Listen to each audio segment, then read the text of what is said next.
शेतकरी बंधूंनो, मी सध्या अकोला जिल्ह्यामध्ये आहे.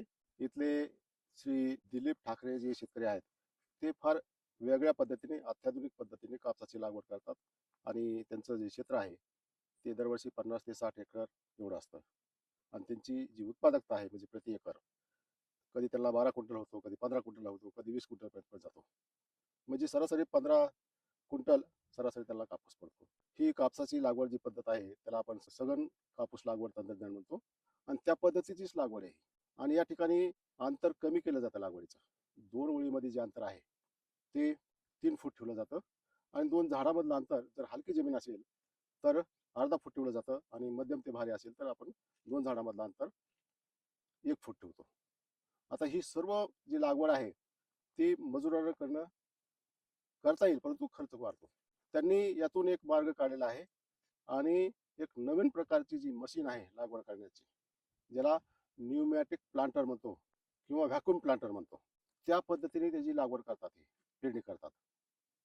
आणि त्या मशीनचं वैशिष्ट्य जे आहे, ते कसं आहे, ते कसं ऑपरेट केलं जातं आणि त्या न्यूमॅटिक प्लांटरनी अशा प्रकारची पेरणी किंवा लागवड करणं कसं फायदेशीर आहे, शेतकऱ्यांनी ते का करावं, याचीच माहिती आपण आजच्या व्हिडिओमध्ये घेणार. नमस्कार, मी डॉक्टर तुकाराम मोठे, सेवानिवृत्त कृषी सहसंचालक डॉक्टर तुकाराम मोठे या यूट्यूब चॅनलवर मी आपलं स्वागत करत आहे. ठाकरे भाऊ, तुम्ही आता तुमचं क्षेत्र खूप मोठं असतं. पूर्वी तुम्ही मजुरांनीच लागवड करत होते, परंतु आता तुम्ही न्यूमॅटिक प्लांटर वापरताय. बरोबर. तर ते प्लांटर का वापरलं पाहिजे? न्यूमॅटिक प्लांटरनं असं होतंय की सारख्या खोलीवर बियाणं टाकलं जातो. म्हणजे बियाणे किती जमिनीमध्ये किती खोलीवर पडलं खोलीवर पाहिजे टाकतात ते हे सेटिंग. ऍडजस्ट करता येतं. हो, ते ऍडजस्ट करतात. ते सेटिंग करून तेवढं केलं जातं. बर, आणि 2 लाईन मधलं अंतर किती? हे ॲक्युरेट राहतं. साधारणतः 90 सेंटीमीटर 3 फूट त्यामध्ये ठेवतो आपण. बर. आणि 2 झाडातलं अंतर हं. हे 15 सेंटीमीटर म्हणजे अर्धा फूट आपण त्यामध्ये ठेवतो. आणि म्हणजे हे ऍडजस्टमेंट आहे त्यात. ऍडजस्टमेंट आहे त्यामध्ये. बर. हो, म्हणजे तुम्ही याच्यापेक्षा अंतर बरंचसं लहान मोठं कमी जास्त करू शकतो 2. पूर्वी आपल्याकडे पेरणी यंत्र आहेत, बरोबर. ऑटोमॅटिक पेरणी यंत्र, आणि हे न्यूमॅटिक प्लांटर, फरक काय? जुन्या पद्धतीच्या ज्या पेरणी यंत्रामध्ये तेवढी ॲक्युरेसी येत नाही. हा. 2 झाडातलं अंतर कमी जास्त होतंय, 2 लाईन मधलं अंतर कमी जास्त होतंय. हो. आणि जी खोली असते बियाण्याची हा. ती कमी जास्त होत राहते. हा. म्हणजे खोली त्यामध्ये मेंटेन होत नाही. खोली त्यामध्ये तेवढी मेंटेन होत नाही. बर. आणि एकाच खोलीवर जर बियाणं पडलं, हा. पाऊस पडल्यानंतर हा. साधारणतः बियाणं जे आहे 1 किंवा 2 दिवसामध्ये संपूर्ण त्याची उगवण शक्ती होते आणि तो एक असा सारखा प्लॉट दिसतो. म्हणजे एका वेळेसच सगळी तुमची उगवण होते, उगवण होते, मागं पुढे होत नाही. मागं पुढे होत नाही. ती खोली ऍडजस्ट करता येत असल्यामुळे. हो, खोली सारख्या खोलीवर पडल्यामुळे. मग आता तुम्ही म्हणता या 2 झाडामधलं तुम्ही अंतर 15 सेंटीमीटर ठेवलेले, म्हणजे बरोबर. अर्धा फूट ठेवलंय. बरोबर. खरंच होतं का हो तसं? हो, होतं ना. हा? हो, ॲक्युरेट बिलकुल पाहिजे तेवढ्या अंतरावर ते ठेवलं जातं. प्रॉपरली पेरणी होते त्यांना. या मशीनची किंमत काय असते? 6 लाख रुपयाच्या आसपास या मशीनची किंमत आहे. हा, मी ऐकलं होतं की ती हवेची मदत हां, घेऊन. त्याला व्हॅक्यूमची एक सुविधा आहे. हा. हवेच्या दाबावर ते एक बियाणं परफेक्ट ठिकाणी जे टाकलं जातं सेटिंग केल्याप्रमाणे. म्हणजे ती हवेने ओढून घेतं का हवेनं व्हॅक्यूमद्वारे सक करून हे घेते, आणि ती खाली टाकतं? खाली टाकतो. बापरे. मग त्यामुळे काही मग बियाणं एका ठिकाणी 2 पडण्याचा धोका नाही? नाही, त्यामध्ये एक विशेष आहे. एका ठिकाणी 2 बियाणं पडणारच नाही. ॲक्युरेटली प्रत्येक ठिकाणी एकच बियाणं ते पेरणी करतो. बर. मग अशा मशीन उत्पादन करणाऱ्या कंपन्या आहेत का मार्केटमध्ये? नाही, आता हे जे हं. आहे जॉन डिअरचं हं. आणि मेसिओ कंपनी आहे. Massey Ferguson. शक्तिमान कंपनी आहे. हा. या कंपनीचं मार्केटला उपलब्ध आहेत. बर. तुमचं कोणत्या कंपनीचं आहे? माझं जॉन डिअर कंपनीचं. कधी घेतलेलं आहे? साधारणतः याला 8 वर्ष झालं. ती वापसा असताना चालतं का? खूप जास्त जेव्हा पाऊस पडतो हा. अशा वेळेस चालणार नाही. हा. शक्यतो कोरड्या जमिनीवर जर पेरणी केलं, हा. एक मान्सूनचा एक अंदाज पावसाचा अंदाज पाहून धूळ पेरणी. धूळ पेरणी आपण त्याला म्हणतो. हा.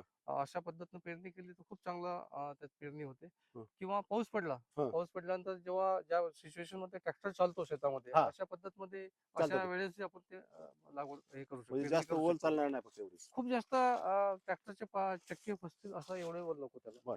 आता तुम्ही दरवर्षी धूळ पेरणी करता, बरोबर. त्यावेळेस या मशीनने किती पेरणी उरकते दिवसामध्ये? आणि समजा वापसा कंडिशन आहे त्यावेळेस किती उरकते? जेव्हा धूळ पेरणी करतो तर हा. एका दिवशी साधारणतः 30 एकरापर्यंत एका दिवशी पेरणी होते. 30 एकर? 30 एकर. बापरे. हो. आणि हा. जेव्हा जमीन ओली असते, हा. पाऊस पडल्यानंतर जेव्हा पेरणी करतो साधारणतः एका दिवसामध्ये 20 एकरापर्यंत पेरणी होतो. बर. पण सगळ्यात महत्वाचं तो दिवस कसा मिळतो. हा कधी कधी मध्येच पाऊस येतो, हा हा थांबावं लागतं किंवा बरोबर. परत जावं लागतं. बरं, ह्याला काय सबसिडी आहे का कृषी विभागाची? हो, न्यूमॅटिक प्लांटरला साधारणतः 1,50,000 रुपयाच्या आसपास सबसिडी कृषी विभागाची मिळते. तुम्ही मला तुमचा प्लॉट पाहण्यासाठी घेऊन येत असताना मी गावामध्ये अनेक प्लॉट पाहिले की ते तुमचं पाहून ते शेतकरी आता हे हाय डेन्सिटी प्लांटिंग करतायत. बरोबर आहे. आता ते लहान लहान शेतकरी आहेत, तुम्ही मोठे शेतकरी आहेत. बरोबर तुम्हाला ते परवडलं. बरोबर. मग लहान शेतकरी काय करावं?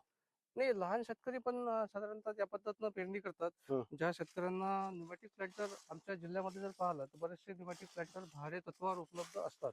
म्हणजे बिझनेस मॉडेल झाले का? बिझनेस मॉडेल झाले. बऱ्याचशा लोकांनी इथं न्यूमॅटिक प्लांटर घेऊन लोकांच्या भाड्याने पेरणी करून देतात. बर. आणि ज्या शेतकऱ्यांना हे उपलब्ध होत नाही हं. असे शेतकरी हं. त्या जुगाड जे प्लांटर जे आहेत, जुगाड.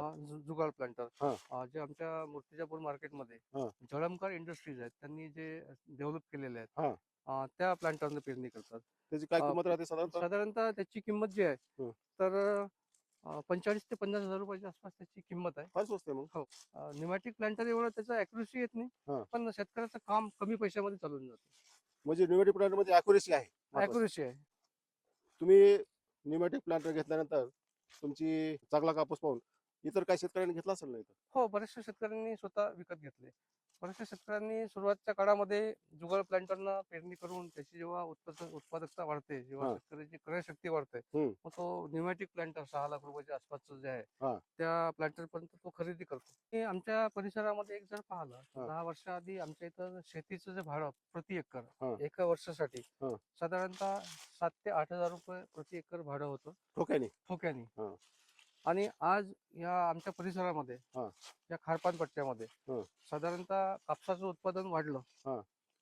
आणि त्यामुळे इथलं जे आज ठोक्याचं जे आहे, ठोका जो आहे हा. किंवा भाडं ज्याला हा. एका वार्षिक वर्षाचं म्हणतो, वार्षिक. वार्षिक ज्याला म्हणतो, हा. साधारणतः 20, 25, 30,000 रुपये प्रति एकर पर्यंत पण आज इथं एवढं वाढ झाली? भाडं आहे, एवढं वाढलंय. कापसाचे भाव काय चालू आहेत? साधारणतः 8,000 ते 8,200 पर्यंत इथले कापसाचे आज भाव चालू आहेत. म्हणजे आता तुमचं समजा तुमच्या सरासरी 15 क्विंटल प्रति एकर जरी पकडलं बरोबर. तर किती पैसे होतात मग तुमचे एकरी? साधारणतः 1,20,000 रुपयाच्या आसपास आम्हाला कापसाचं 15 क्विंटलचे पैसे मिळतात. बरं, काही शेतकऱ्यांनी तुमच्याकडे हे कापूस काढल्यानंतर लगेच रबीचं पण पीक घेतलेलं घेतात का लोक? हो, बरेचसे शेतकरी आज हे काढल्यानंतर ज्यांच्याकडे शेततलाव आहेत, शेततळे आहेत, हा. तळे आहेत, हं. त्यांनी हरभऱ्याचं प्लॅनिंग करतात. बरेचसे शेतकरी गव्हाचं पीक घेतात.